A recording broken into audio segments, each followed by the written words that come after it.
Hello again. We now come to our continued discussion on the Philippine Constitution, particularly Article 12 on national economy and patrimony.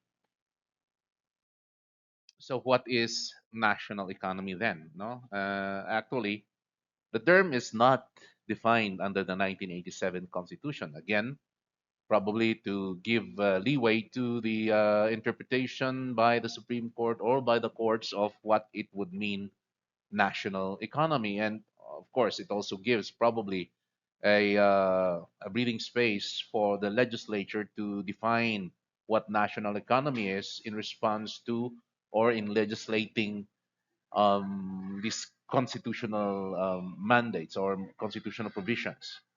Okay, so generally it speaks of the sum total of all branches of production in a country, including industry, construction, agriculture, transport, trade, and the distribution and credit system. So you would see that um, in the later parts of our study, no, there would be certain divisions or qualifications as to what would be included in national economy. What then is patrimony? Okay, patrimony refers to the property or wealth that is inherited from one's father or ancestors, or in the sense of our the state, no, that which is transferred, no, to the government or to the people of the Philippines from those who have come before.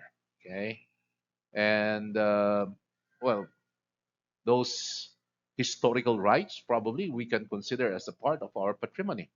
Okay, so it may pertain to cultural heritage, traditions, or to historical objects.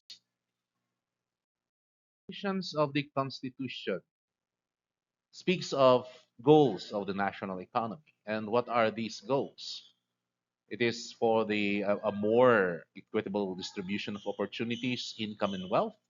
Okay, equitable in a sense, no, that to be distributed to those who might need it most, okay, or to those who would have a better right to such income or wealth. It is also for the purpose of sustaining an increase in the amount of goods and services produced by the nation for the benefit of the people. There's an expectation, of course, that if you are an industry, that the output should be sustained or even increased, no, in order for to address a certain um, issues of overpopulation, for example, okay, or in situations where there is a dire need for supplies, okay, and another goal is for the expansion of productivity as the key to raising the equality of life for all, especially the underprivileged. Okay, so basically, it's an understanding which states that we do not leave anyone behind. No, so when we progress together. No, these are, as I mentioned in many of our classes, that our laws are ideals. Okay, these are the ideals to which we should aspire to, or the government should aspire to, not necessarily the truth or the fact that is happening, but rather it is an ideal to which we would aspire. Okay. Article 12 of the 1987 Constitution actually lays down the specific guidelines for on how we should manage our natural resources, ensuring that both environmental conservation and community rights are prioritized. Well, of course, you would be familiar with the adage as regards industry, no, that in the course of industrialization, there is the consequent destruction of the environment or changes in the environment that is not beneficial for the people, but and also that in the exploitation of our natural resources, okay, there are no it affects, no, the rights of communities, particularly in areas where we identify the indigenous peoples. Okay, so in essence, actually, the state retains no ownership over natural resources, which would include the minerals and natural resources that we find underground, our forests, our wildlife, our water resources. These are all owned by the state. In theory, of course, no, but in practicality also not in theory only. But there is the exception of agricultural lands now, which have been these are of course owned by the state, which are earmarked for distribution. Okay, the possibility of private ownership. We these agricultural lands, no, um, can be the subject of private ownership. Now, only agricultural lands of the public domain can actually be alienated. Okay, so or disposed of to private individuals or corporations. Okay, so alienation is the transfer of these properties to private hands, either through sale or through um, from the government to the private individual, probably through grant. Okay, um, so and in these instances, no, these particular private lands can be the subject of acquisitive prescription as against the state. No, under the 1987 Constitution, only Filipino citizens or corporations that are at least 60% Filipino owned can acquire public agricultural lands.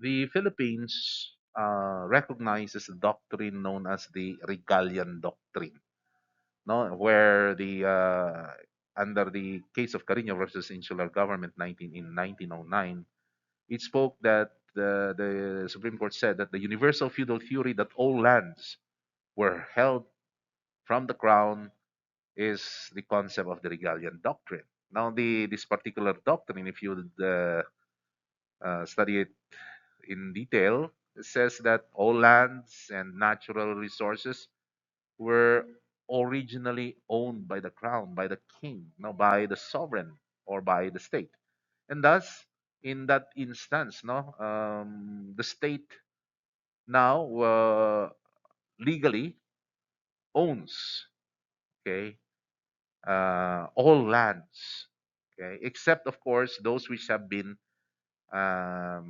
granted to private individuals or corporations. No, granted in the sense that it is the government which gave them this particular land. So this principle, no, has been integrated in the Philippine legal system.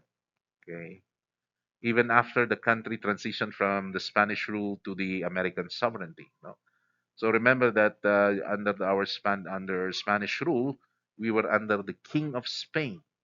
Okay, and subsequently we became an independent republic, but we still retained this particular doctrine, the regalian doctrine. And in this instance, the king is now substituted by the state.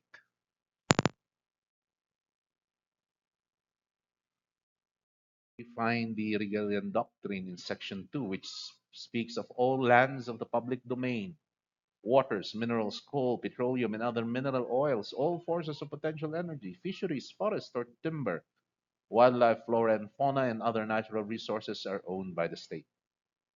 And we have the exception. With the exception of agricultural lands, all other natural resources shall and not be alienated. In Republic versus Sayo, a principle in the Regalian Doctrine states that absent proof that land is privately owned, the presumption is that it belongs to the state. Yes, of course, no. The presumption is there, unless otherwise, of course, you have proven that the land which you probably possess no has been granted to you by the state. Okay, if there is no showing that the land has been classified as alienable before the title was issued, any possession thereof, no matter how lengthy, cannot ripen into ownership. So this particular doctrine in Republic versus Sayo states that uh, those lands that are deemed to be inalienable, okay, or non-alienable, okay, cannot be the subject of acquisitive prescription no matter how long you've been there. So basically, acquisitive prescription speaks of when a private individual no is in possession of an agricultural land for a period of 10 years. Okay, so by right of acquisition, no, he or she would become the owner thereof. But that particular principle would not apply to those lands which are deemed to be inalienable. So we come to some cases pertaining to regalian doctrine, particularly pertaining to exceptions in the application of the regalian doctrine. First off, we have the case of Carino versus Insular Government, 1909, no? Over 100 years ago.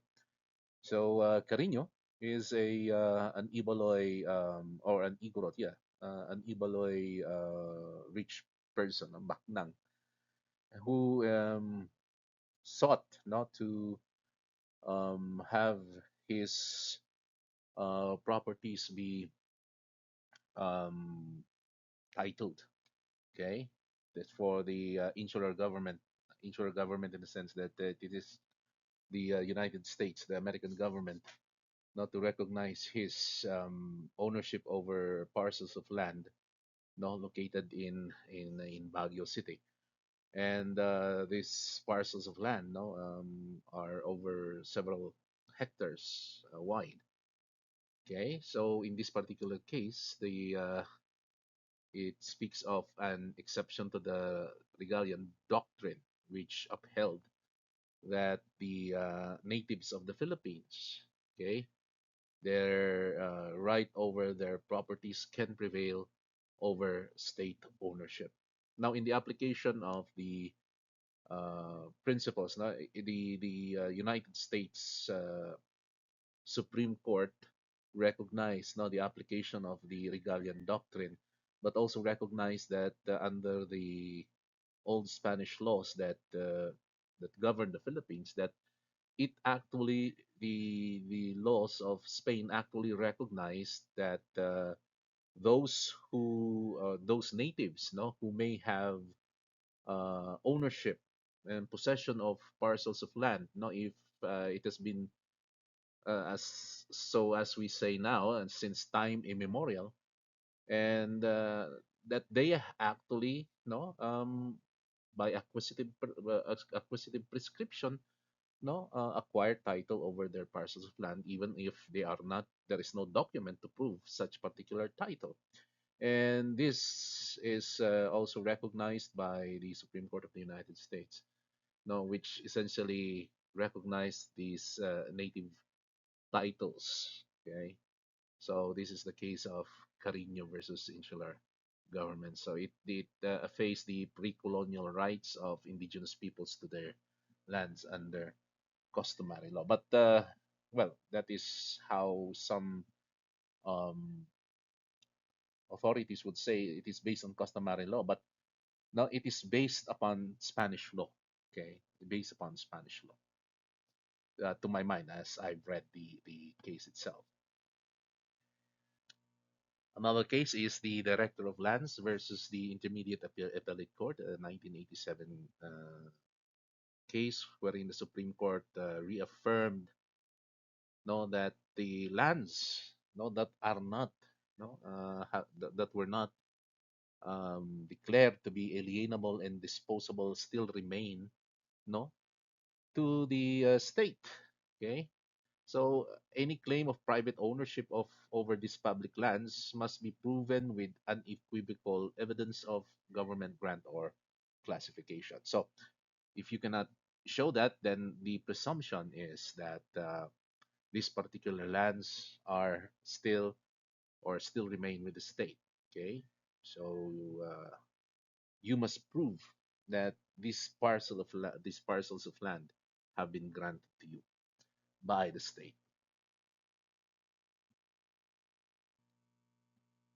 Then we have the case of the Republic versus Say and Nagit, a 2005 case. So in this particular case, there is the reiteration of the requirement that the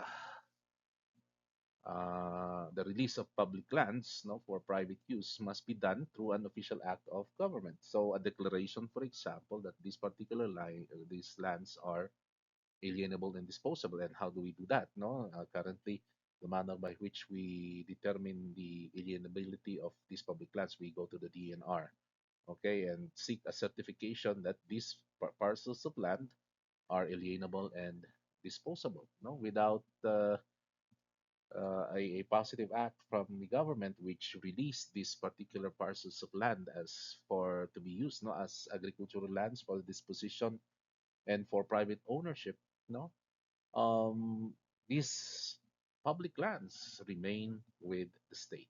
Okay, so despite the fact that you claim it as your own, it cannot be sustained without that particular um, grant from the state. So continuing, we come to the exceptions to the regalian doctrine, and as I mentioned, one of them in the case of Carino versus the insular government speaks of a situation where native titles, no, are recognized uh, by the courts, no, in that particular case, and which I think has been carried over to the passage of the Indigenous Peoples' Rights Act, no, Republic Act number 8371, which gives indigenous peoples and indigenous cultural communities special rights over their ancestral lands. Okay, so we see this in the issuance of the Kadtis and the Kalti, from the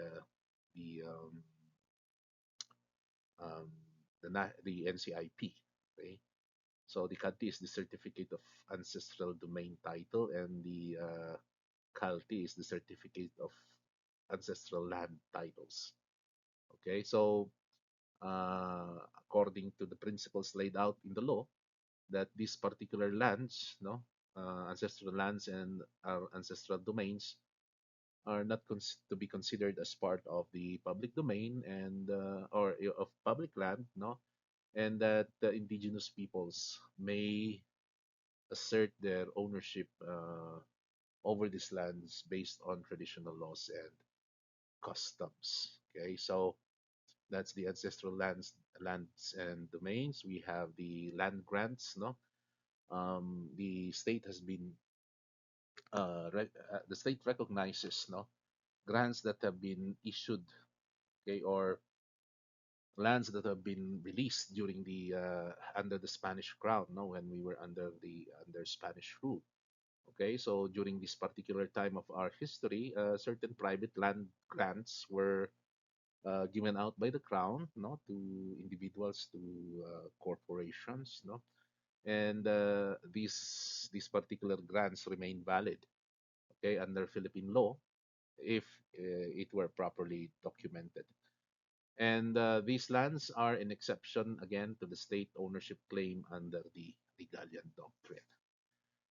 Then we have the Torrens title system, okay, the Torrens title system of land registration, wherein private individuals and corporations can secure titles to lands that have been already alienated from the public domain. No?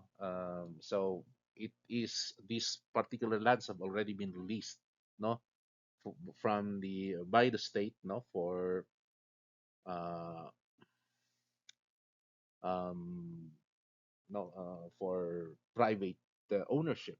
Okay, so once land has been titled, no, under the Torrens title system, it enjoys the presumption that the uh, the land, no, is already of private ownership. Okay, and once the title has been issued, it can only be now uh, questioned through a, oh, of course, by the state through a judicial action. So these are the exceptions to the regalian doctrine. Come to another point. Now we have the principle or the doctrine known as the public trust doctrine. Okay, so this particular principle, is um, an obligation actually of the state, of the government, to protect and maintain the resources. These certain resources for the benefit of the people.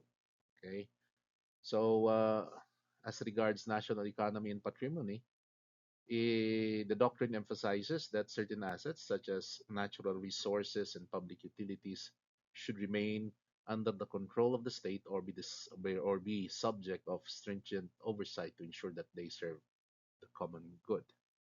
Okay, so these are the principles where there is the requirement of Filipino ownership over certain industries that are considered to be uh, which constitutes um, public service. Okay, so it is the concept of the Filipinization of these particular um, um, services. Okay, public services and public utilities.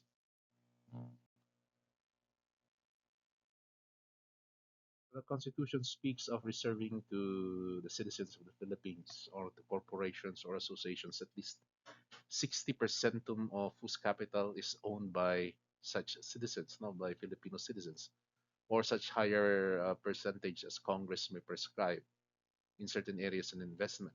Okay, so and this has been the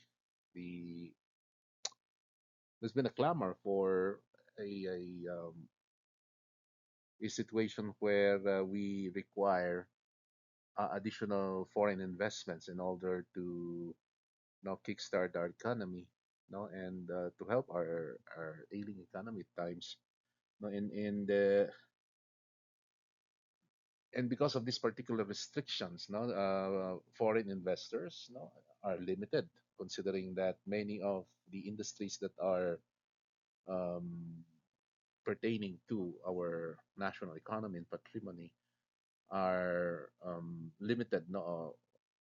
limited in their ownership. So that's the risk, or that's the aversion by foreign corporations, because of this limiting ownership.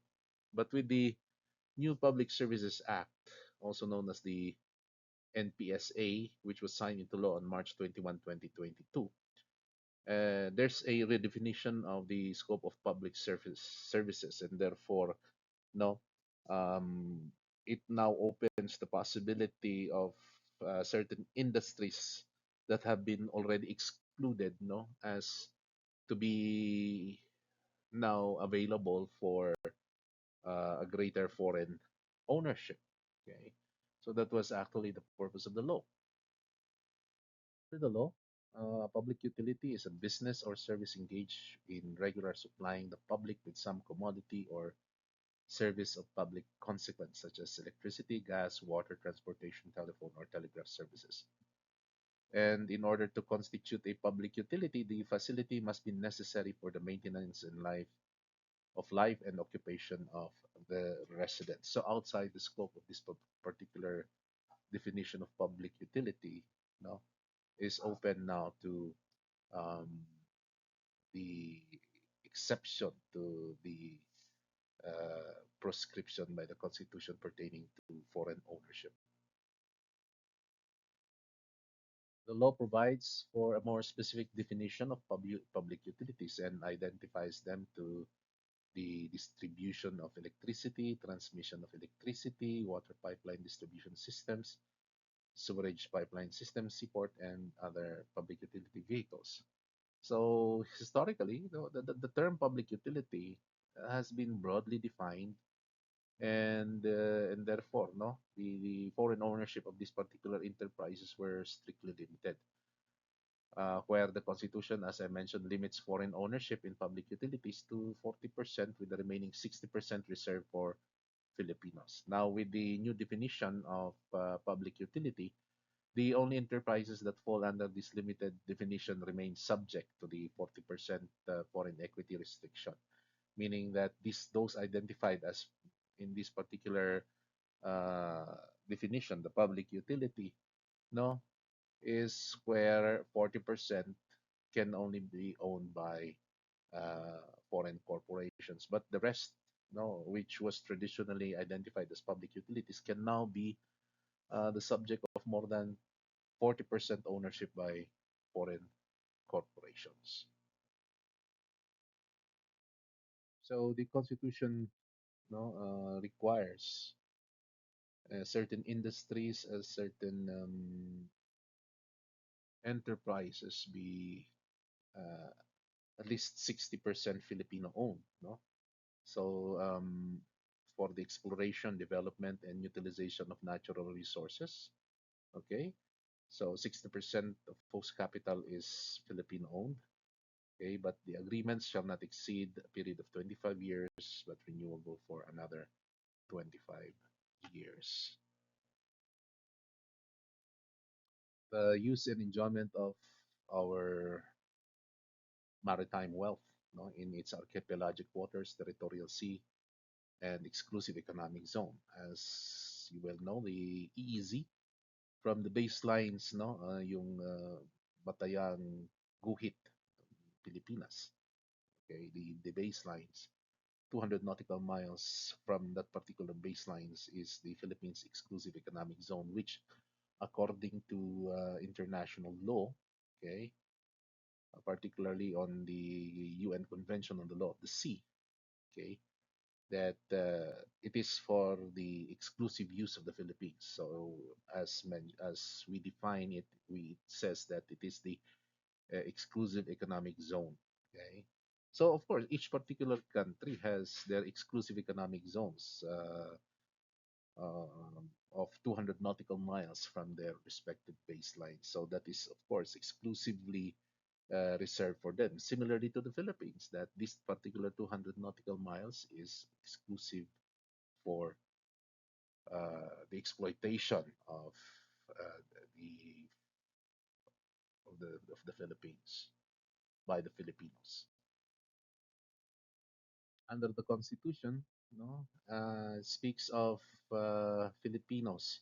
Only Filipino citizens may acquire, no, well, not more than 12 hectares by purchase, homestead or grants, or lease not more than 500 hectares.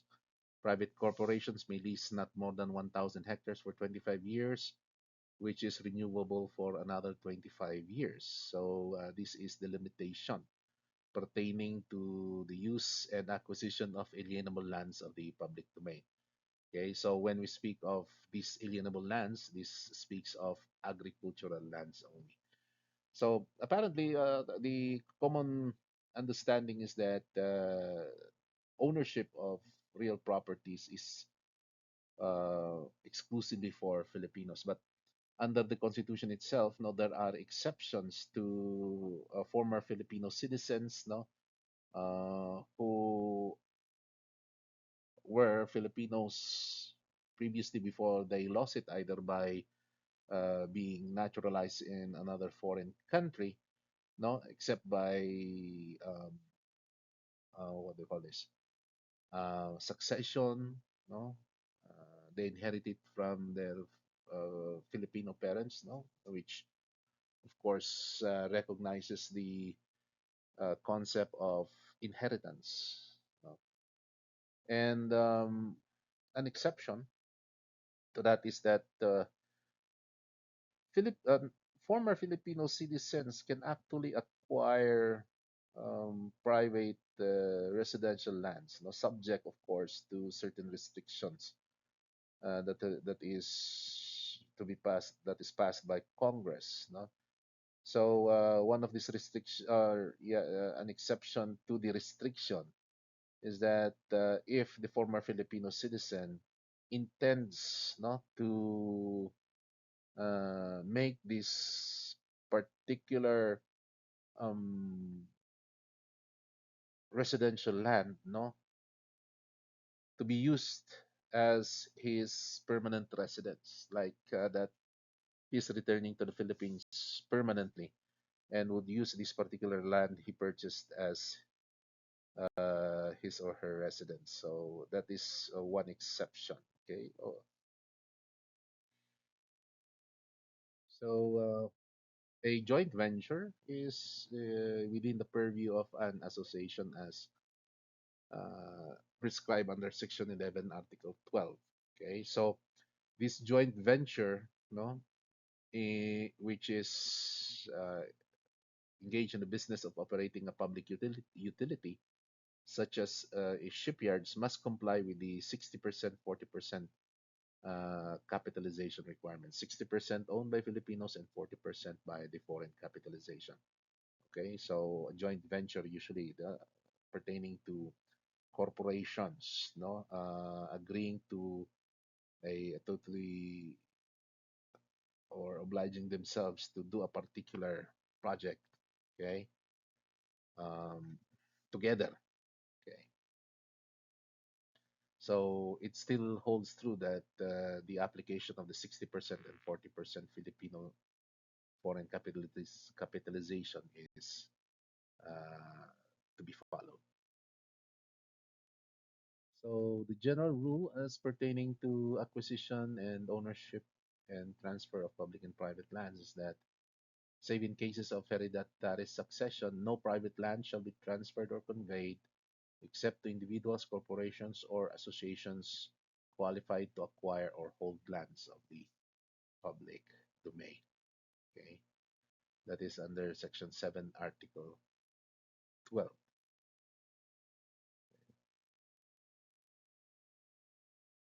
And the primary purpose of this provision, which disqualifies aliens from acquiring lands of the public domain, is, of course, the conservation of the national economy and patrimony, reservation to uh, for the purpose of it being retained under Filipino ownership.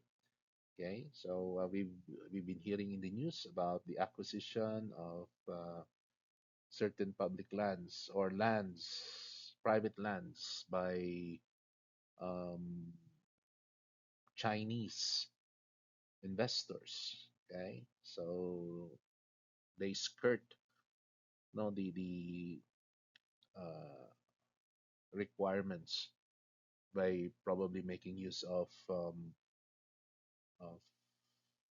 dummy individuals or dummy corporations just to allow them to purchase these particular lands. So which is of course not supposed to be.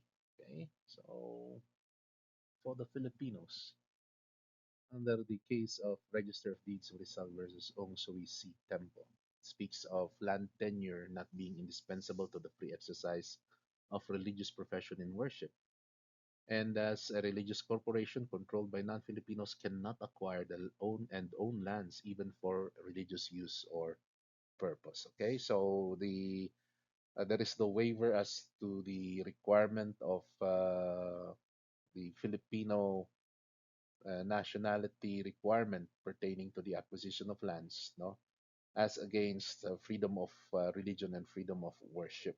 Okay, so these particular freedoms, no, do not um, apply in these instances of acquisition of lands. Okay, so there is a determination as to no whether um, these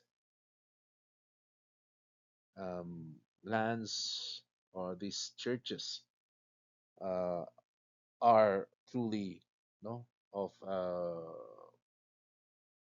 constituted by Filipinos. Okay, so as required, no churches and other similar entities are registered in the Philippines are corporations sole. Okay, so um, ensuring, of course, that this particular religious associations or churches are of Filipino citizenship. Okay, the composition is of Filipino citizens. So we have the exception to the rules again, no, as regards the requirement as to Filipino citizenship pertaining to the acquisition of uh, lands. Okay, as I mentioned previously, we have hereditary succession. No, this does not apply. No, the prohibition does not apply to testamentary dispositions. Like in an instance, no, where former Filipinos, okay, acquire lands. No, Filipinos when they were Filipino citizens, they acquired land. Then they went abroad. They changed their citizenship, and then they have children abroad who are now foreign citizens. Okay, can these children now acquire the lands of their parents upon their deaths? The answer is yes. Okay, because this is an exception to the prohibition or the prescription against ownership of private and public lands by um, foreign nationals. Okay. So I also mentioned of a natural born citizen of the Philippines who has lost his Philippine citizenship, uh, who can be a transferee of private lands, okay, subject to the limitations as provided for by law. Now, under BP 185, a natural born citizen of the Philippines who lost his Filipino citizenship, okay, may still be a transferee of private lands, no, up to 1,000 square meters, no, if urban, or 1 hectare if it is rural, okay, to be used by him as his residence, okay, as his residence. Thus, uh, even if these individuals, no, maybe foreign nationals, okay, there could be no legal impediment for them to register their acquisition of lands, considering that, for example, they are former natural born Filipino citizens. Okay. Um, under Republic Act 8179, it has actually increased the maximum number of private lands which a former natural born Filipino citizen may acquire, no? Uh, from 1,000 square meters to 5,000 square meters.